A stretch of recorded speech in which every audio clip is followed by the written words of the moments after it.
sabes ya, eres mío. Querida familia de Mater Fátima, quiero darle la bienvenida el día de hoy, nada menos que a nuestro director y el creador de esta familia llamada Mater Fátima. El día de hoy me siento muy feliz y muy honrada de contar con su presencia y también de agradecerle que entre tantas almas haya tenido esa gentileza enorme y esa generosidad para conmigo de haberme pedido esta misión tan hermosa para nuestro Señor y para nuestra Madre. El día de hoy me complazco en darle la bienvenida al Padre Héctor Ramírez. Así que, pues, ¿cómo está, Padre? Bienvenido a este espacio de Mater Fátima de Corazón Sacerdotal. Es un placer tenerlo con nosotros. Así es, gracias Malí y gracias por esa aceptación, como dices tú, de lanzar al mundo una de las grandes bellezas que tiene Dios para los hombres, que es, después de la Iglesia Católica, pues dentro de la Iglesia Católica, una de las cosas más importantes, que es el sacerdocio.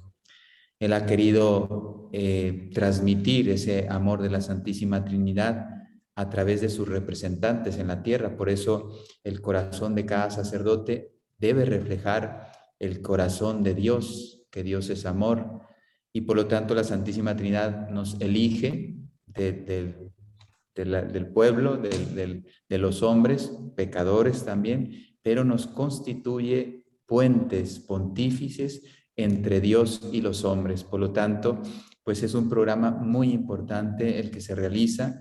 Cada vez más esperemos que la gente lo vaya disfrutando, conociendo, para que al conocer, pues cada sacerdote es un mundo, una experiencia, amado infinitamente por Dios, escogido desde la eternidad para representarle y con una misión muy bella. Cada uno representamos a Cristo con un carisma. Por lo tanto, gracias por este programa y gracias por ese aliento que nos das a los sacerdotes. Malí.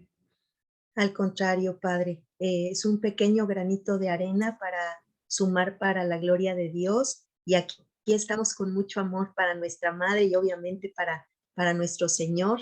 Y pues quiero pedirle, si fuera tan gentil, en que hagamos la oración de inicio para que nuestro Señor, nuestra Madre y el Espíritu Santo nos den mucha luz para que este segmento rinda muchos frutos para Dios.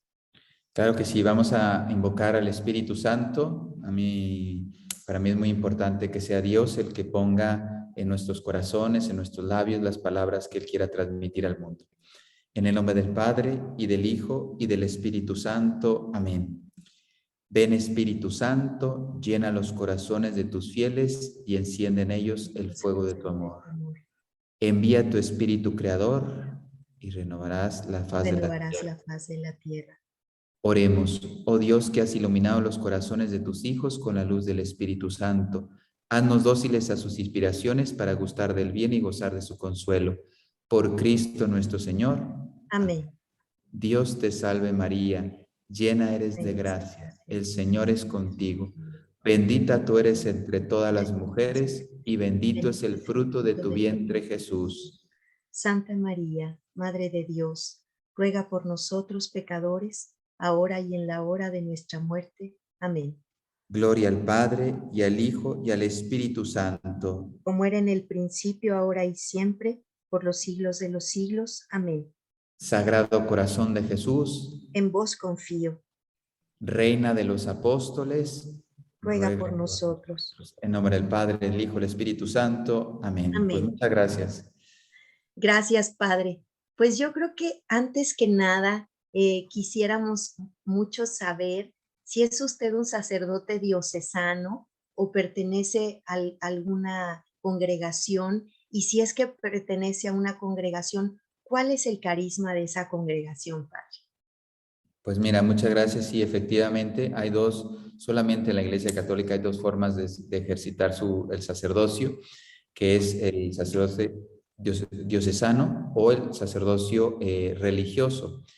Yo ya viví las dos formas de sacerdocio. La primera, yo entré en una congregación que se llama Legionarios de Cristo. Estuve ahí 12 años en esa congregación y hace ya 11 años, vamos a cumplir ya casi 12,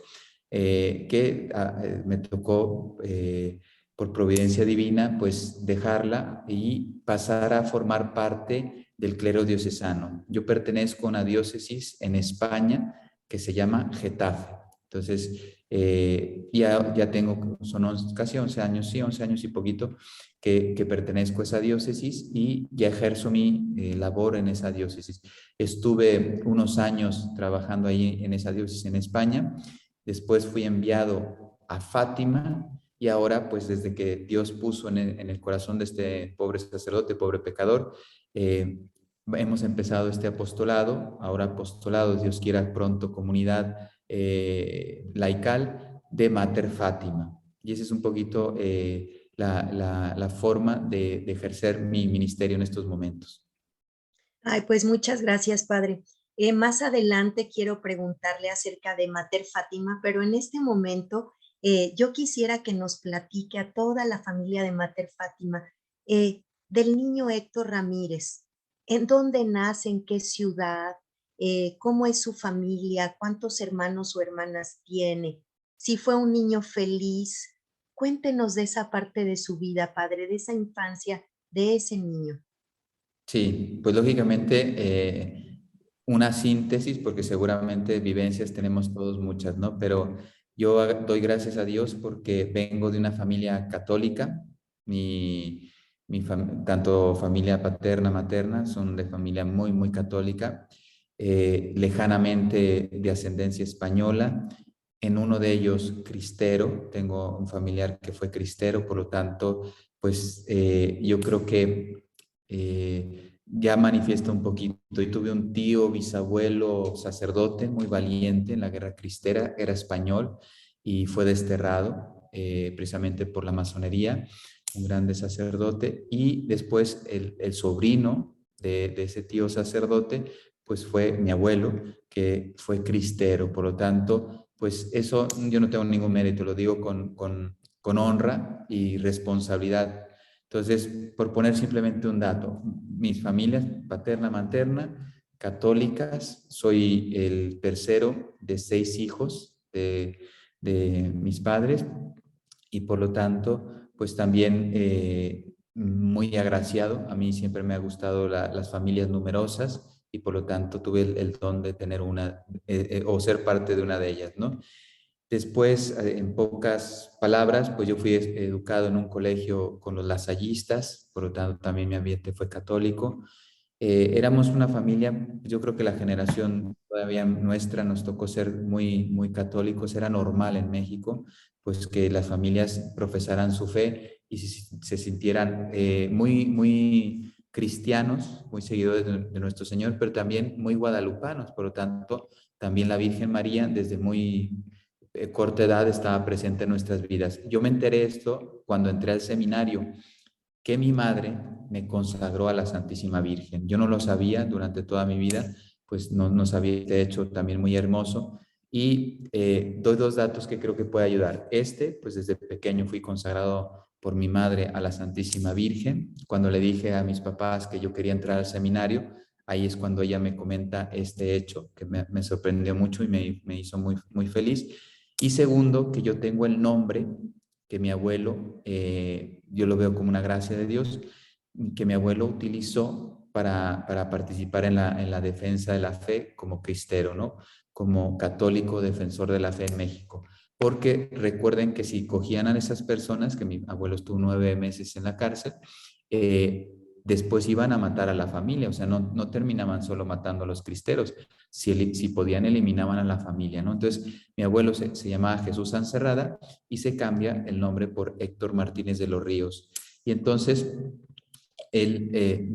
fui bautizado él fue mi padrino con el nombre de Héctor Alfonso y pues lo digo porque pues a la luz de Dios ya se entiende todo. Él fue generoso, es el padrino de mi bautismo, por él ponen este nombre a este servidor y resulta que de los 5 hombres y una mujer que somos mi familia, el que sale sacerdote es el que tiene el nombre del cristero, ¿no? Entonces, para mí es una gracia que Dios quiso conceder a esta familia y este regalo. Pues entonces ese niño ese Héctor Alfonso vivió en ese ambiente, un ambiente católico, un ambiente de familia numerosa, mis padres muy religiosos, muy respetuosos de la fe, de las cosas de la iglesia.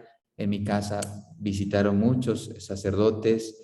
Gracias a Dios también tuve padres muy generosos. Mis padres fueron muy generosos con la gente. Ahora estoy leyendo o releyendo las memorias de la hermana Lucía cuando habla de su familia, y pues fue también una familia muy agraciada, la de Sor Lucía, la vidente de Fátima. Y yo decía, pues yo también me debo considerar muy agraciado porque mis padres pues han sido muy, muy generosos. Lo único que sí tengo que también reconocer que yo fui muy, muy travieso. De los 6 hijos, yo creo que el que peor se portó en casa fui yo. Pero por una inquietud que ahora entiendo, yo tenía, a ver si logro explicar esto.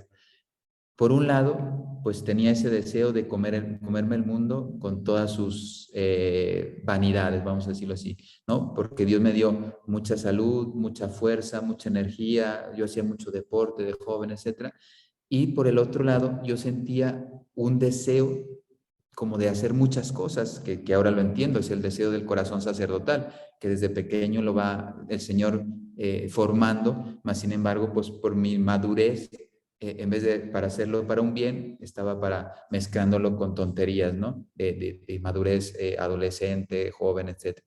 Entonces, pues también mis padres sufrieron mucho porque, por un lado, veían que hacía cosas buenas, más sin embargo, después tenía comportamientos pues erróneos, ¿no? De fiestas, amigos, etcétera. Entonces decían, no te entendemos, ¿no? Decían mis papás, porque tienes una capacidad de decirle a todo que sí, le entras a todo, mas sin embargo, así como entras en lo bueno, también le entras a lo malo, ¿no?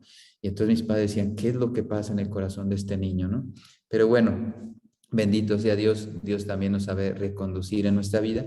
Entonces fue una infancia bella, yo creo. Fui muy, muy insoportable, por esa inmadurez fui muy insoportable con mis hermanos. También reconozco que yo era muy molestón con mis hermanos. Pero bueno, sin embargo, gracias a Dios, lo digo con mucha alegría, en nuestra familia no hay divisiones, no hay problemas. Somos una familia porque Dios siempre ha estado presente, la Virgen, pues unida. Una síntesis de lo bueno y de lo travieso.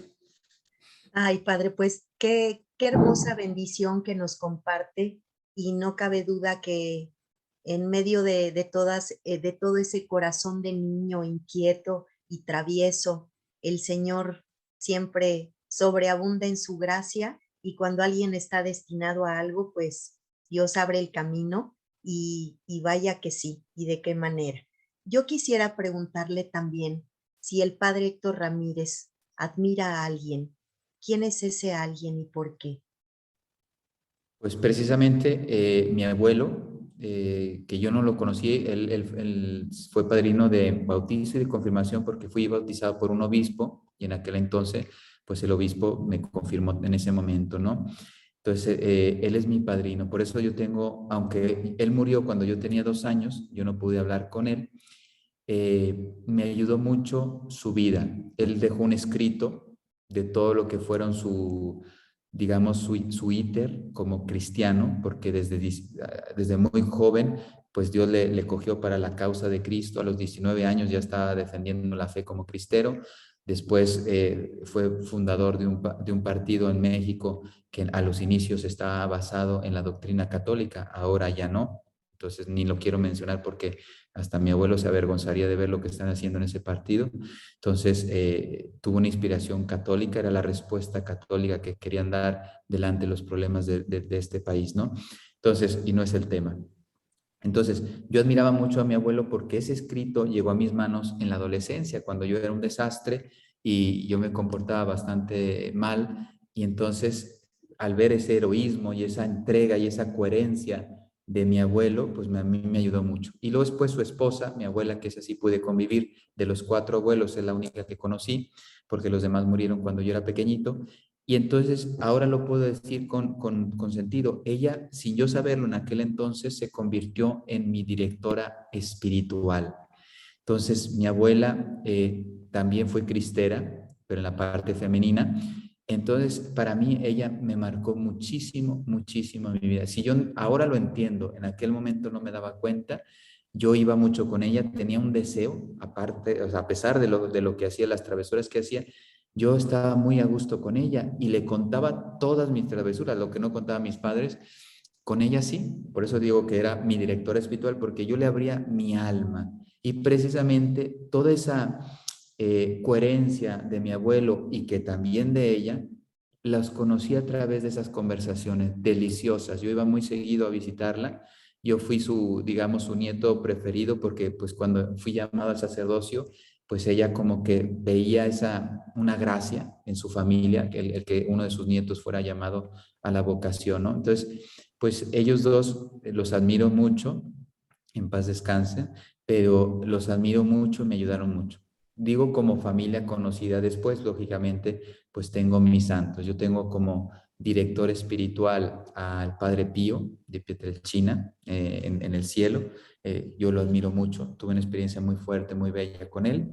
Y también tengo, ahora me voy a dedicar, fíjense, entró en mi vida, me voy a dedicar a transmitir al mundo una devoción que le pidió nuestro Señor Jesucristo a la beata Alexandrina de Balazar, que es portuguesa, no es muy conocida, pero es una mística tan profunda como el Padre Pío, por eso vamos a darla a conocer ahora, esperemos con mucha fuerza, y ella es mi madrina del sacerdocio. No la conocí en vida porque ella murió en los 50, pero la verdad que también entró en mi sacerdocio. Y ahora con el mensaje de Fátima, pues la espiritualidad de los pastorcitos de Fátima son mi alimento cotidiano.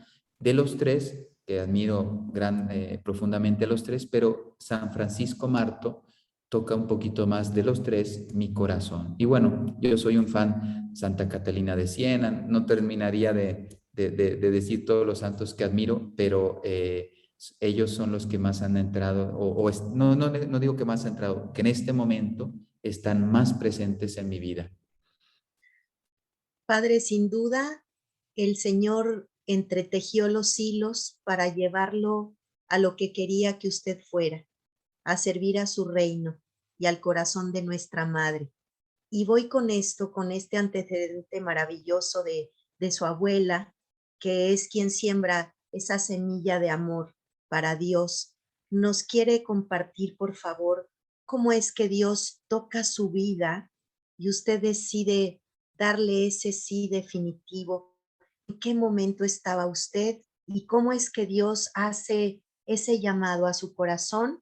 Pero sobre todo, ¿cómo es que usted atiende ese sí amoroso hasta el día de hoy? Así es, pues muchas gracias. Así en pocas palabras, yo de pequeñito sí sentí una inclinación a la vocación sacerdotal. Yo tuve experiencias con los lasallistas, no me sentí llamado porque los admiraba, los quería mucho, mas sin embargo yo no me sentía llamado a ser hermano lasallista. El tema de la educación, pues ahora lo puedo decir con alegría que me atrae mucho. Y bueno, y de pequeño entonces mi papá no me dejó ir al seminario menor con los legionarios de Cristo por esa inmadurez que les he contado, ¿no? Mi padre fue seminarista 2 años, fue generoso con Dios, pero su vocación no era el sacerdocio, sino el matrimonio, y por lo tanto él no era contrario a la vocación sacerdotal, pero pues me veía muy verde, por decirlo así, Inquieto. espiritualmente. Y entonces dijo, no, no es el momento.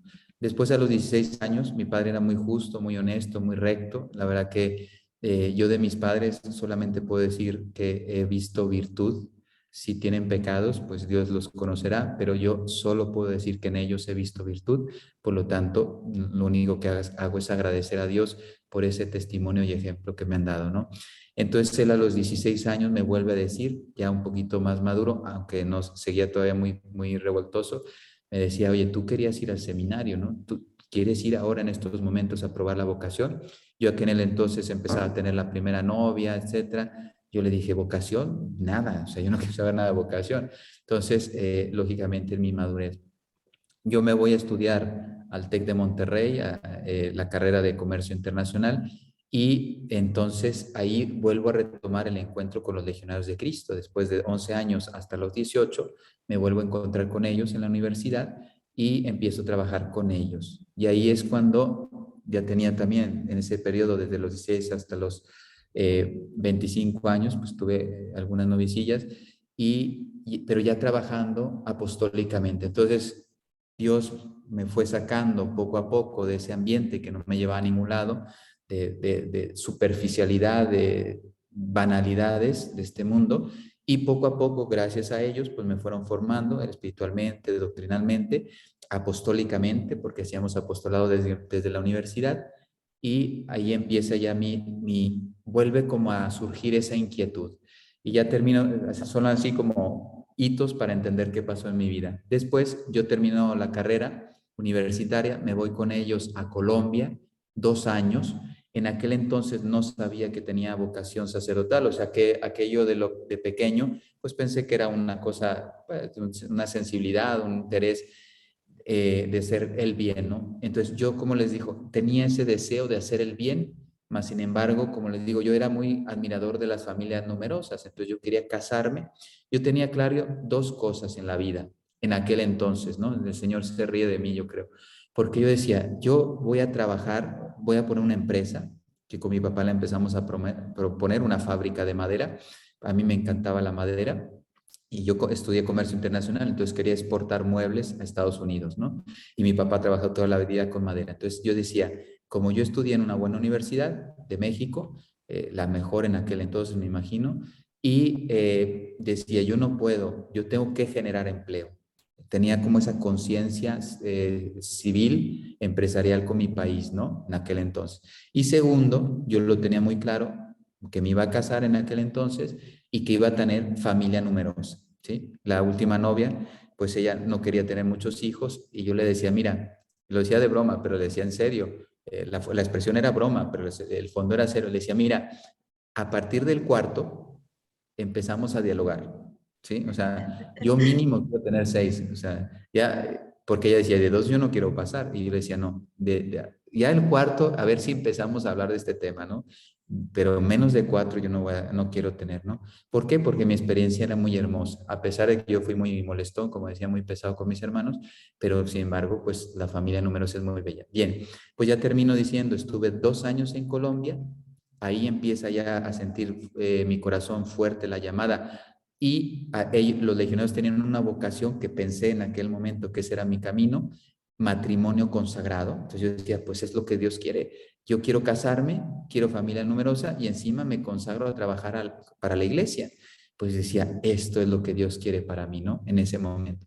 Me voy a Roma 6 meses a prepararme con un máster y yo pensaba vivir en Colombia.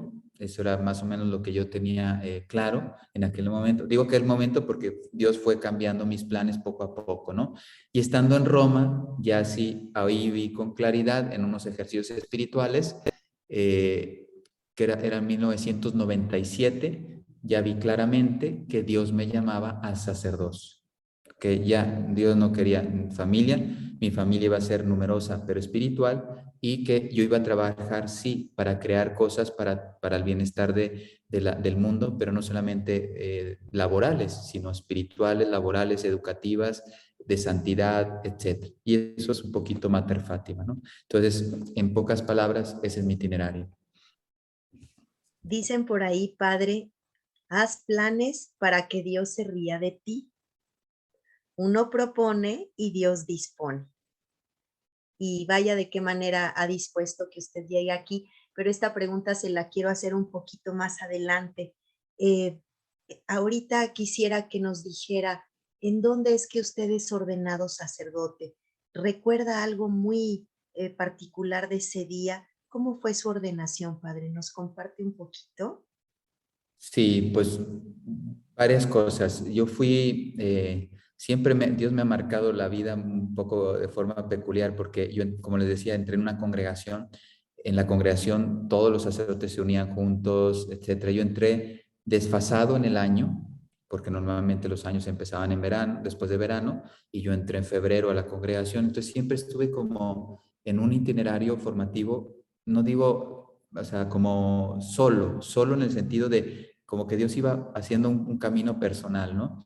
Entonces, yo trabajaba en Toledo apostólicamente, tuve la gracia de ser ordenado por el cardenal, todavía vive, Antonio Cañizares Llovera.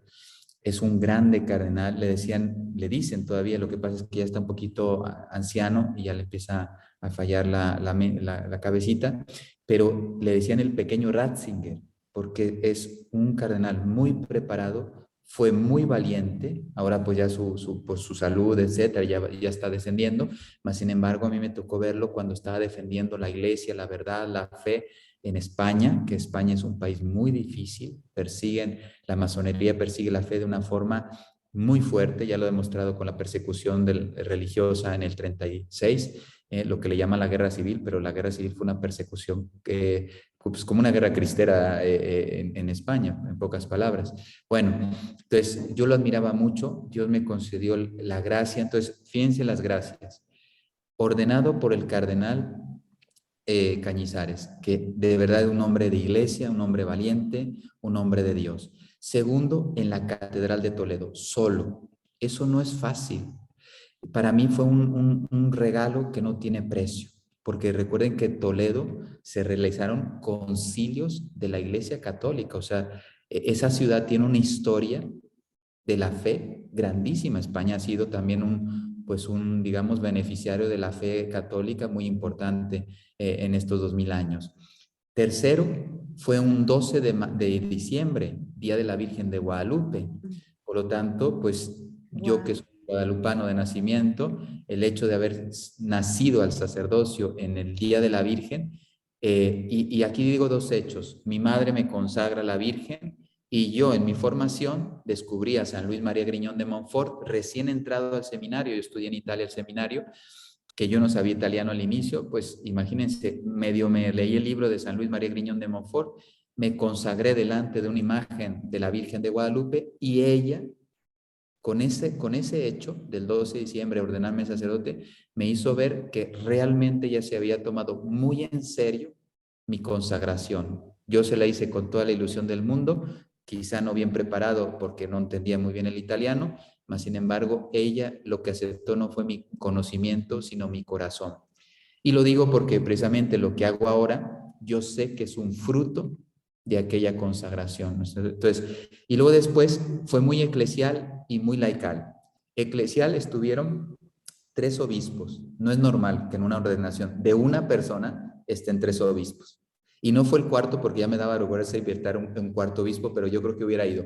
Yo de verdad me sentía muy agradecido con la Iglesia Católica. Mi experiencia en la Iglesia ha sido bella, por eso sufro ahora que veo que hay eclesiásticos que están haciendo traiciones al Evangelio, etcétera, pues sufro mucho porque yo me he sentido muy amado por la Iglesia, muy seguido por la Iglesia. Y después hubo como, no recuerdo, como 60 o 70 sacerdotes. O sea, un regalo único. Eso no es normal. Cuando hay una ordenación en la diócesis, pues claro, está toda la diócesis y van los sacerdotes. Yo no era diocesano, yo era religioso, ni siquiera pertenecía a las diócesis a la que estaba ni a las que estaban al lado. Y sin embargo me acompañaban muchos sacerdotes. También fue un regalo, por eso digo, un profundo eclesial. Y último, yo era capellán en aquel entonces como diácono de varios colegios de los legionarios y pudieron ir de Madrid a Toledo pues varios autobuses de niños, familias. Y para mí yo trabajaba con los laicos, entonces para mí fue un regalo grandísimo que los niños, las familias con las cuales yo tenía contacto en aquel entonces fueron parte de mi sacerdocio. ¿Sí? Entonces, yo la verdad fue un momento entrañable. Y lo último, ya digo, cuando todo fue bello, pero hubo un momento, no digo que fue quizá el más profundo, pero me impactó mucho, muy bello, cuando se postra el sacerdote en el piso y se cantan las letanías de los santos. Me sentí muy unido con toda la corte celestial, ángeles y santos, verdaderamente los sentí muy, muy unidos en esa ordenación. Por lo tanto, solamente puedo dar gracias. No digo que haya sido fácil, esa asociación no es fácil, mas sin embargo ha sido bello. Padre, justo era lo que le quería comentar, que con toda esta narrativa que nos ha hecho favor de compartir, no me cabe duda que como lo ha narrado en varias ocasiones Catalina Rivas, ese día el cielo bajó a la tierra, sin duda, Padre.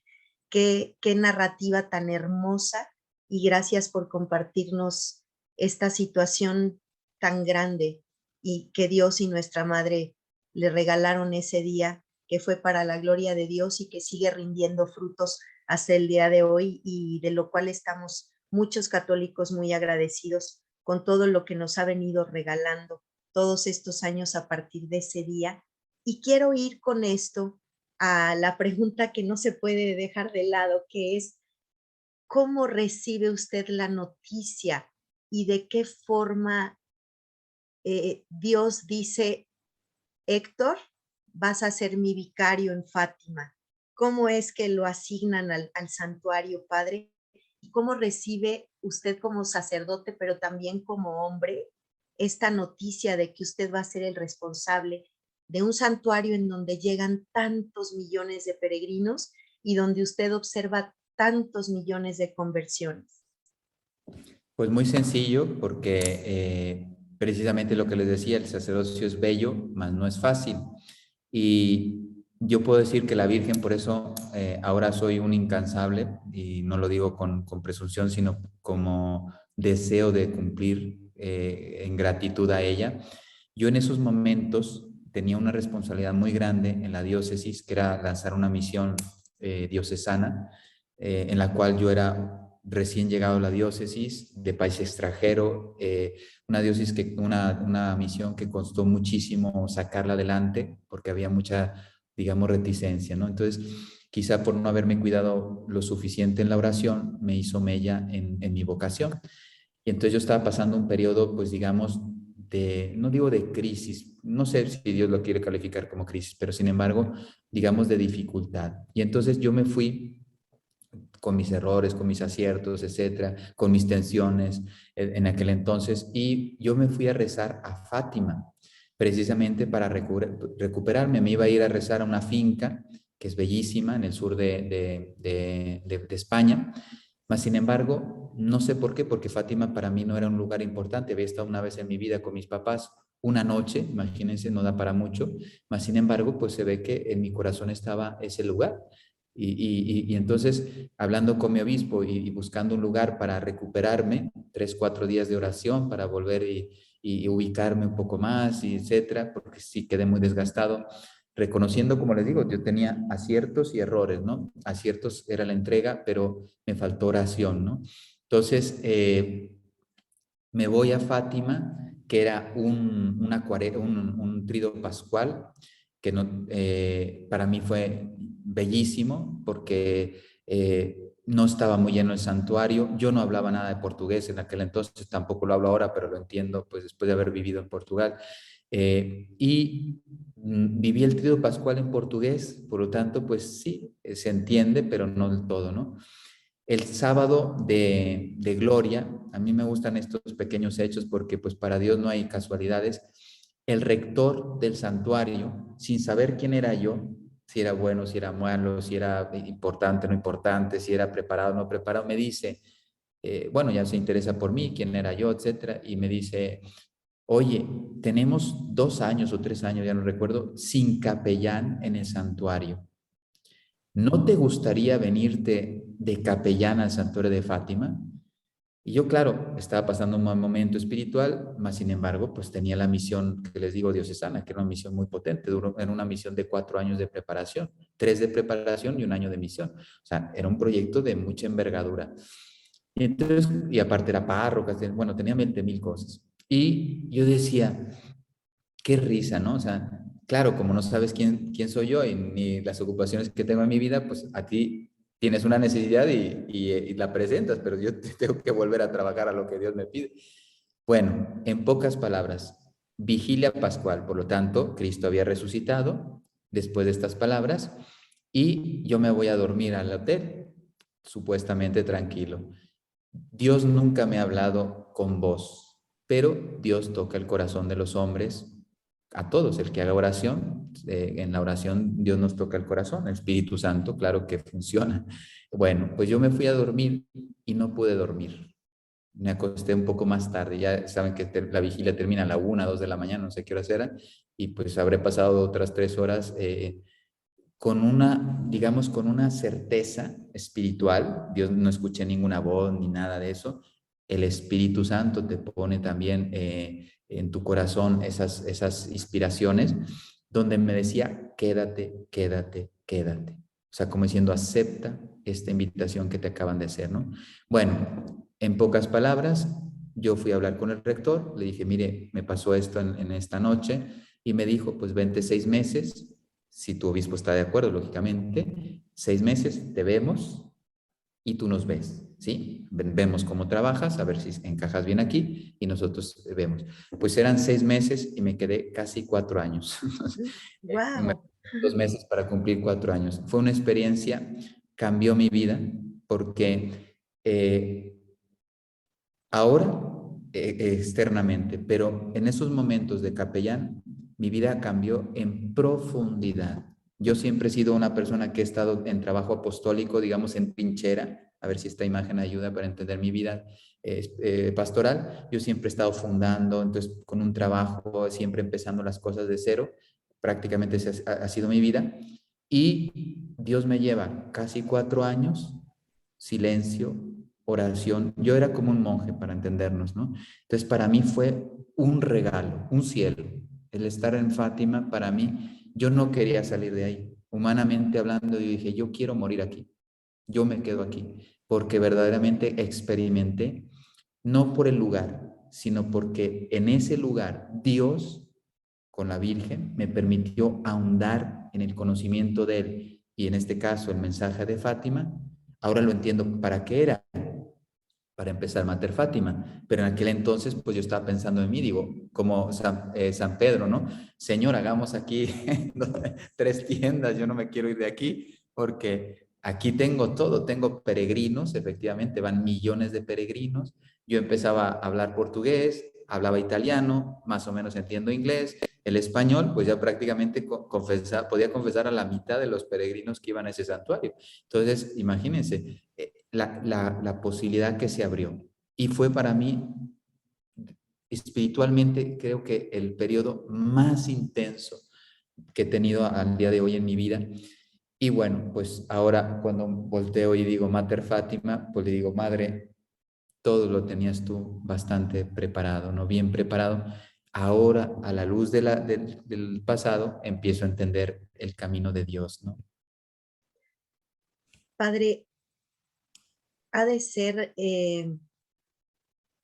muy enriquecedor y vivir todos los días la presencia y la llegada de tanto peregrino, y sin duda usted ha de haber presenciado y seguirá presenciando millones de conversiones, Padre, en ese lugar en donde la Madre abraza, arropa y derrama todo su amor.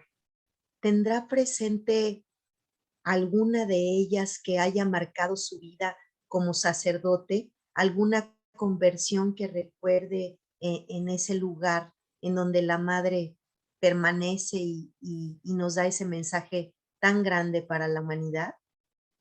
Sí, bueno, no pasaría, tendría que recordar, pero no pararía cuando ya me empiecen a venir, porque pues es un recuerdo que tengo ahí guardado, pero no pararía. Pero les voy a contar una rápido y sobre todo porque pues podría decir que no más que hechos puntuales, que vi muchísimos, sino que Dios lo que me permitió ver a través del corazón inmaculado de María era la fuerza histórica, mundial de ese mensaje que el cielo mandaba. Pero bueno, por ponerles un ejemplo, hay un sacerdote, no voy a dar los datos, pero era de hijos, o sea, de familia portuguesa, hubo mucha inmigración a Venezuela, entonces él era venezolano, creo que nació en Venezuela, o si no, vivió prácticamente toda su vida. En pocas palabras, era un sacerdote que fue a Fátima, porque pues esa cercanía de su familia, pues la devoción a Fátima era muy fuerte, y entonces él iba a despedirse de la Virgen para dejar el sacerdocio.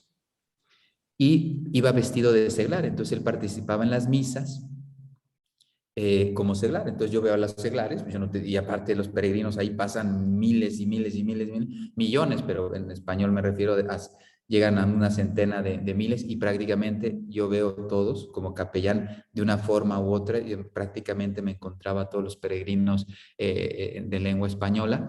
Entonces, pues veía eso, que prácticamente 80,000, 90,000 personas de una forma u otra, ¿no? Entonces, imagínense, pues, yo no voy a recordar ni caras, ni gestos, ni vestidos, ni personas, ni nada. Pero este sacerdote se hace con mi correo y, bueno, le digo que le estoy sintetizando la historia. Él me agradece a mí porque a mí el mensaje me tocó mucho el corazón, entonces yo era muy fuerte, hablaba con mucha fuerza el mensaje de Fátima en la capelina, lo sentía espiritualmente, por eso no es un mérito mío, yo sentía la fuerza del Espíritu Santo ahí que me hacía hablar y la gente yo sé que retumbaba, pero yo simplemente repetía el mensaje de Fátima. Bueno, en pocas palabras me dice, gracias a tu fidelidad al mensaje, yo que iba a despedirme de la Virgen para dejar el sacerdocio, me voy, no sé por qué tenía que ir a países árabes, se iba a un país, o sea, a una tierra difícil, dice, me voy renovado, yo que venía a dejar el sacerdocio, me voy renovado a luchar en una tierra de misión. Y yo decía, pero si no te conozco, no hemos hablado, o sea, claro, yo no me di cuenta que no era yo, ni siquiera sé cómo es, padre era alto, era bajo, era moreno, era joven, era anciano, no tengo ni idea. Solamente hablé con él por correo y alguna vez por WhatsApp en escrito, ¿no? Entonces, el mensaje, la espiritualidad, la madre llamó a ese sacerdote que estaba abatido por lo que fuera, algo me contó, estaba muy abatido y resulta que fue la misma madre en su casa que salvó a un sacerdote. Yo les dije que también pasaba por un mal momento.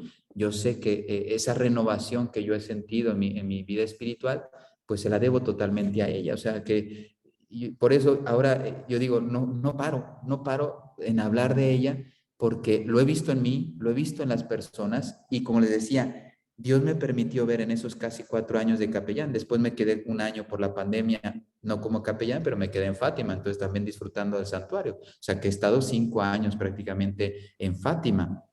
Bueno, y escuchando el mensaje, la fuerza que tiene el mensaje.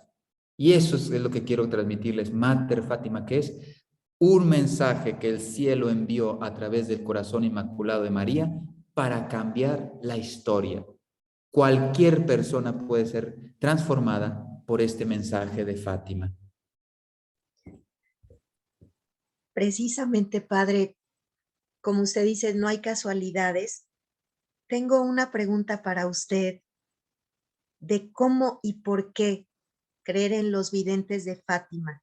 ¿Qué quisiera decirnos, padre, al respecto a toda la familia Mater Fátima, pero en especial a su familia mexicana? Yo me siento muy honrada eh, de ser mexicana y de que usted sea mexicano y que lleve este mensaje a todo el mundo, a todos los fieles católicos. ¿Qué le dice hoy al mundo católico, a la familia de Mater? ¿Por qué creer en este mensaje, padre? ¿Cómo distinguir entre videntes que son fidedignos y cuáles no lo son? ¿Y por qué los pastorcitos sí que lo son? Aquí varias cosas. Bueno, se puede hablar, Claro. llevamos 100 años hablando del mensaje de la Iglesia Católica y no para todavía de profundizar, porque es un mensaje corto, pero profundísimo, porque apela al Evangelio. Y entonces el Evangelio hablará, lleva 2000 años hablando y hablará otros 5000 años, pues hasta que se acabe el mundo, ¿no? Entonces, primera relación, el mensaje de Fátima está anclado en el Evangelio. Por eso tiene ese, digamos, sello de autenticidad. Segundo, queda claro que no puede haber un católico que no sea mariano. Lo digo porque algunos se consideran cristocéntricos y no pueden ser marianos. O sea, un católico que se precie ser de católico es natural ser mariano. Por lo tanto, María está en la redención, ¿no? Por eso ese dogma que algún día esperemos que la iglesia lo reconozca y lo proclame de la corredención de María, pues lógicamente en las revelaciones está, en varias revelaciones lo deja muy claro el Señor, pero bueno, la iglesia tiene que pasar sus tiempos antes de reconocerlo, pero ya está avisado del cielo, por lo tanto llegará para ver esa unión entre Cristo Redentor y su madre corredentora, ¿no? Tiene un papel único, ni San José llegó a tener un papel tan protagónico o especial en la redención. Después, lógicamente, los mensajes son entrados o propuestos al discernimiento de la Iglesia Católica. Quien nos dice en nombre de Dios si ese mensaje viene del cielo o no es la Iglesia Católica. Y en este caso se hizo todo el proceso.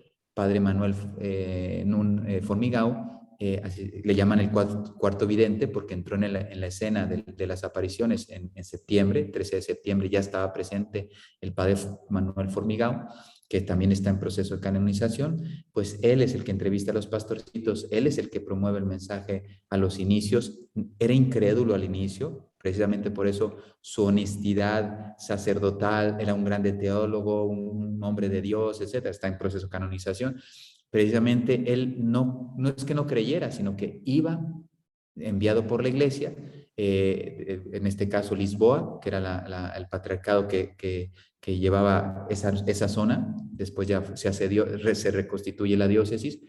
Bueno, y entonces ahí él es el que hace los informes para que la iglesia, 17 años después, reconoce como verdaderamente verídicas. Y entonces ahora sí, los pastorcitos son los medios que el cielo en este caso escoge. ¿eh? Lucía lo dijo, ¿por qué nos escogió Dios? Se hizo esa pregunta que es muy interesante. Dice, porque éramos 3 corazones puros.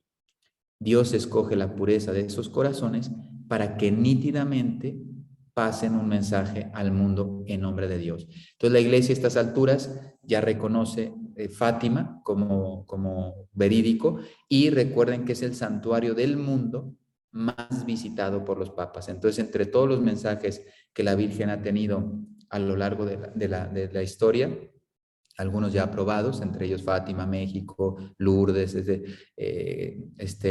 Quivejo, Akita, etcétera, y seguro que hay muchos más que ahora no tengo presentes. Bueno, también están los de Francia, etcétera, Lubac. Bien, y entonces esos mensajes aprobados la Virgen tiene una pedagogía en la historia. Fátima es, digamos, no la culmen, porque yo no soy Dios para decirlo, pero sí es de los mensajes que más llevan a las alturas de la comprensión de la historia de la humanidad. ¿Para qué? Para vivirla según Dios, en base a la palabra ya revelada.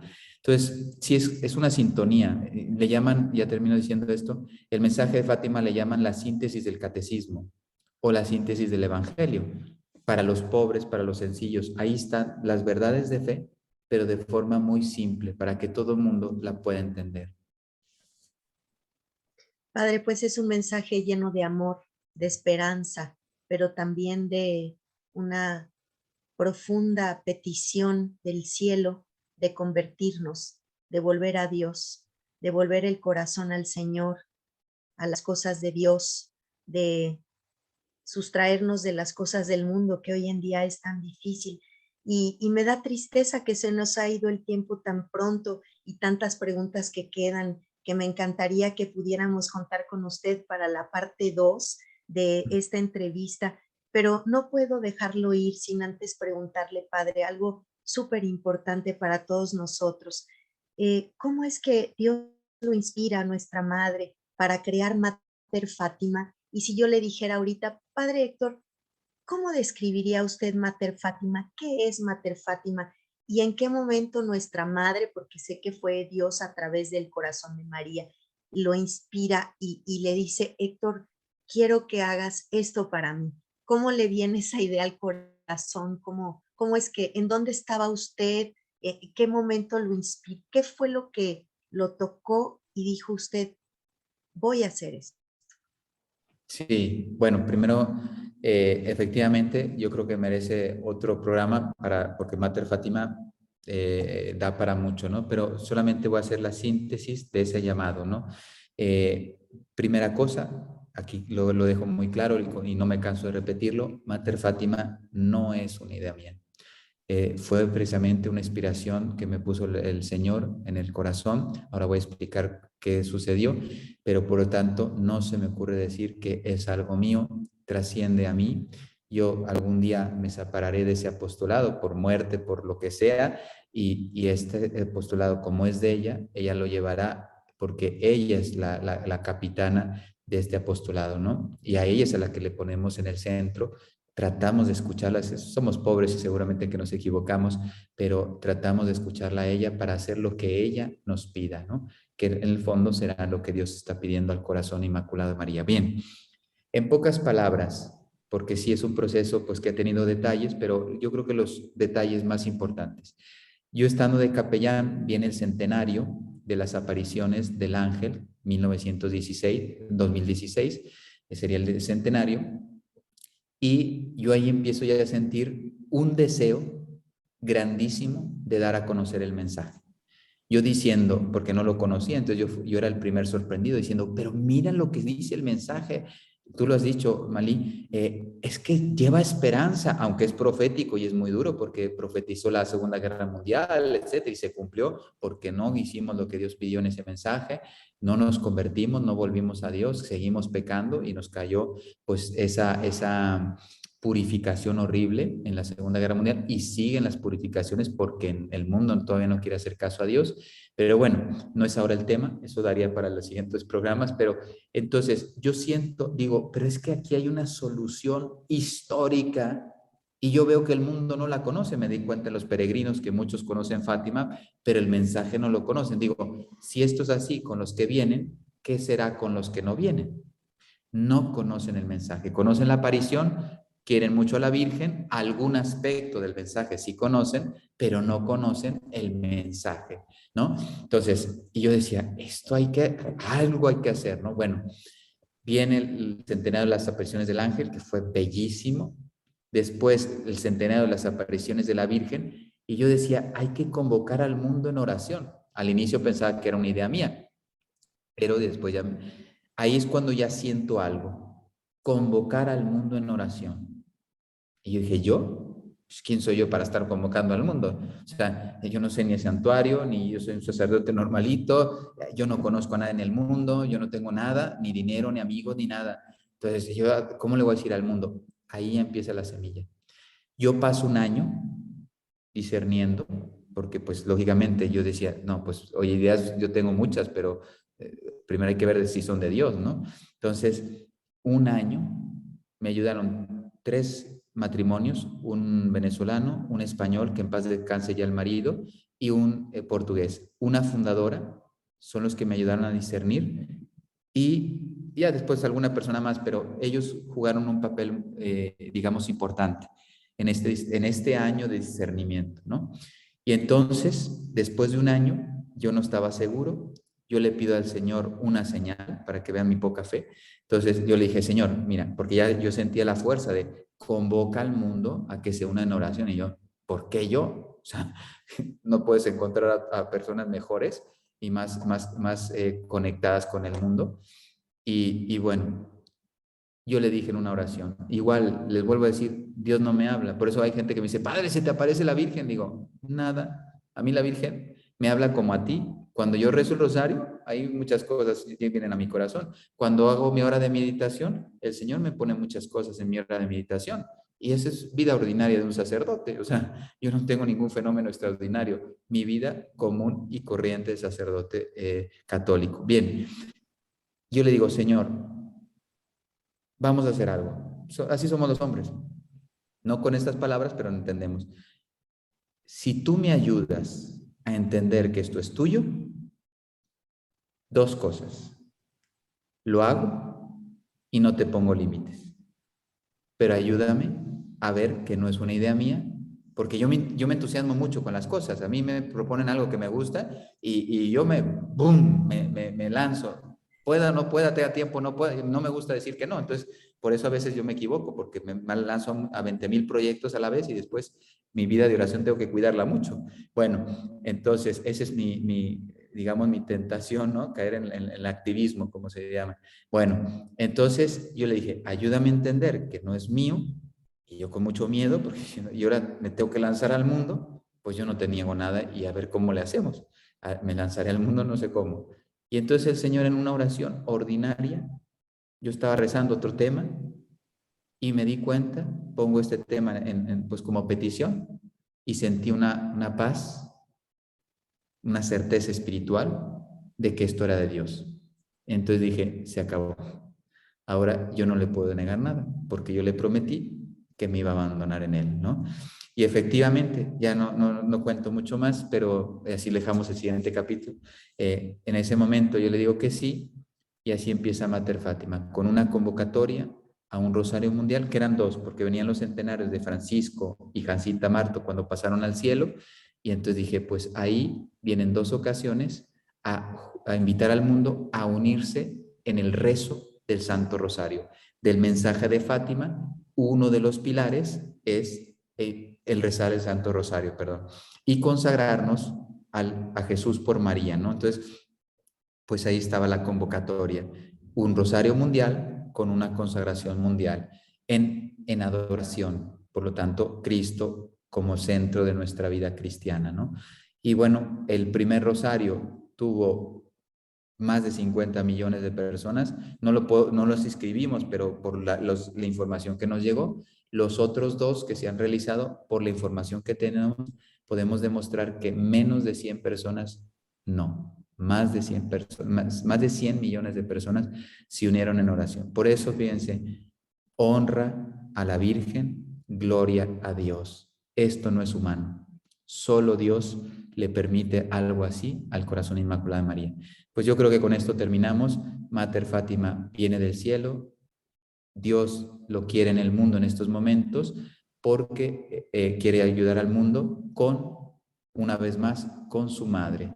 La Virgen María toma digamos, este protagonismo y quiere dar un mensaje que cada vez se hace más grande en Mater Fátima para el mundo. Padre, qué narrativa, qué claro, qué profundo. Nos quedamos como con 20 preguntas en el tintero. ¿Y qué digo 20, Padre? El platicar con usted nos da para ir con la parte 2 y la parte 3 y la parte 25, y creo que con todo lo que usted tiene en el corazón de experiencias vividas y sacerdotales para compartir, no acabaríamos, pero yo sí quiero el día de hoy hacerle una humilde petición para toda la familia de Mater Fátima, que estoy segura que todos me dirán, sí, por favor. Quisiera pedirle que dejáramos muy pronto la cita abierta para la segunda parte de esta entrevista, porque quedaron muchas preguntas no elaboradas en el tintero, y que el día de hoy cerremos con la oración que tradicionalmente hacemos para agradecer al Señor que nos ha bendecido y nos ha regalado este momento para enriquecer los corazones católicos que nos escuchan y terminar de convencer a algunos que estén todavía no muy firmes en su fe, pero pedirle por favor que nos conceda pronto la segunda parte de esto, porque me han quedado en el corazón y en la mente muchas preguntas por formular, que estoy cierta que la familia Mater Fátima también tendrá mucha ilusión en conocer estas partes de algunos aspectos que usted ha tocado, como el Padre Pío, como ciertos santos que han tocado su vida, como los pastorcitos, como la situación actual de nuestro país, México, y del mundo, como el papel de un sacerdote mariano en comparación con los que son cristocéntricos, y como tantas cosas que están agolpando mi corazón, que quisiera tenerlo aquí 3 horas más, pero vaya, esa invitación queda, Padre, para regresar pronto con usted y hacer la oración de sello y de cierre de este segmento, al cual, en nombre de toda la familia de Mater Fátima, que estamos tan agradecidos con usted por todo lo que hace por nosotros, le doy las gracias desde lo más profundo del corazón, y sé que también la familia Mater me acompaña en este agradecimiento y bendición de tenerlo en nuestra vida.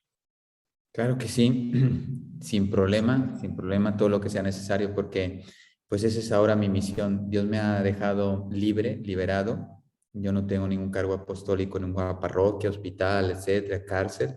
Solamente me dedico 24 horas a este apostolado. Por lo tanto, para mí es un signo de que Dios quiere que todo lo que hable de Él a través del corazón inmaculado de María. Tenemos que darle todo el espacio y la prioridad posibles.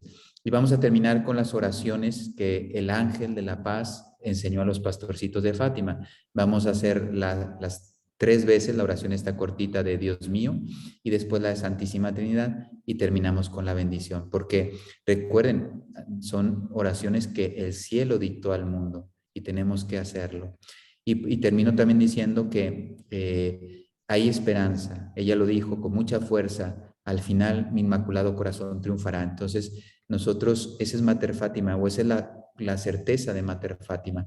Nuestra lucha o nuestra victoria no viene por nuestros cálculos y organizaciones y eventos. No, eso es un medio que Dios utiliza. Nuestra certeza es que Dios nos prometió que va a triunfar a través del corazón inmaculado de María. Entonces, me parece que esto tiene que llenar de mucha fuerza nuestra vida. Bueno, en el nombre del Padre, del Hijo y del Espíritu Santo. Amén. Dios mío, yo creo, adoro, espero y os amo. Y os pido perdón por los que no creen, no adoran, no esperan y no te aman. Dios mío, yo creo, adoro, espero y os amo. Y os pido perdón por los que no creen, no adoran, no esperan y no os aman. Dios mío, yo creo, adoro, espero y os amo. Y os pido perdón por los que no creen, no adoran, no esperan y no os aman. Santísima Trinidad, Padre, Hijo y Espíritu Santo, os adoro profundamente y os ofrezco el preciosísimo cuerpo, sangre, alma y divinidad de nuestro Señor Jesucristo, presente en todos los sagrarios de la tierra, en reparación por los ultrajes, sacrilegios e indiferencias con que Él mismo es ofendido, y por los méritos infinitos de su sacratísimo corazón y del corazón inmaculado de María, os pido la conversión de los pobres pecadores. Oh Jesús, es por vuestro amor, por la conversión de los pecadores y en reparación por los pecados cometidos contra el Inmaculado Corazón de María. Amén. Amén. Señor esté con ustedes. Y con tu espíritu. La bendición de Dios Todopoderoso, Padre, Hijo y Espíritu Santo, descienda sobre ustedes y permanezca para siempre. Amén. Amén. Pues muchas gracias. Ay, muchas gracias a usted, Padre. Que Dios lo bendiga y que le dé larga vida y salud para seguir edificando, sumando y aportando tanto para el mundo católico y para la gloria de Dios y del corazón de nuestra Madre, que seguramente el día de hoy ha sonreído mucho con su presencia, enriqueciéndonos este segmento. Gracias, Padre, y nos vemos pronto. Gracias. Que Dios les bendiga. Igualmente, Padre, muchas gracias.